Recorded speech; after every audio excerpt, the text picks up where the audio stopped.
फडणवीसांची अशी प्रतिक्रिया आहे, ते असं म्हणतात की वातावरण तयार करून तोंडावर पडायचं अशी विरोधी कोणीही पक्षाची अवस्था आहे.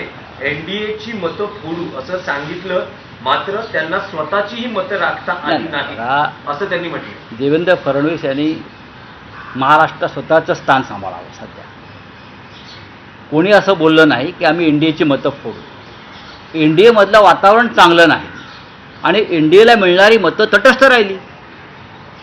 एनडीएला एरवी मिळणारी बीजेडीची मतं, बिजू जनता दलाची मतं, त्यानंतर अकाली दलाची मतं, केसीआर पक्षाची मतं ही तटस्थ का राहिली याच्याविषयी बोला. जी तुम्हाला मिळणारी कायम संसदेच्या प्रत्येक मतदानामध्ये गेल्या अनेक वर्षामध्ये सर्व मतं भारतीय जनता पक्षाला पडली. अनेक क्रुशल बिलं जेव्हा आली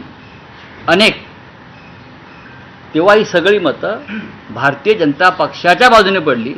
ती मतं तुम्हाला मिस्टर फडणवीस यावेळेला तुम्ही घेऊ शकला नाहीत. ह्याच्यावर जर आपण मत व्यक्त केलं तर बरं होईल. निष्कर्ष तर काढला असेल, कारण 15 अवैध मतं तुम्ही आमची झाली की नाही? 15 अवैध मतं जी आहेत त्याच्या समोरच्या पुढ्या या सुदर्शन रेड्डी यांना पडलेल्या आहेत. म्हणजे 315 झाली. आमची तेवढीच मतं आहेत.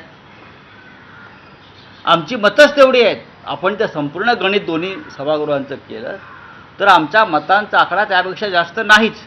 आम्ही एकसंघ आणि एकजूट राहिलो. नाही, पण राऊत साहेब, तुम्ही जे म्हणतात की संशय होता, मतं फुटली, काही आहेत. अंदाज होता, तर ही जी मतं फुटली आहेत त्या बाबतीत इंडिया अलायन्समध्ये काही मंथन होणार आहे का, किंवा काही क्रॉस वोटिंग आणि माहिती मतं घेतली जाणार फुटणं आहे?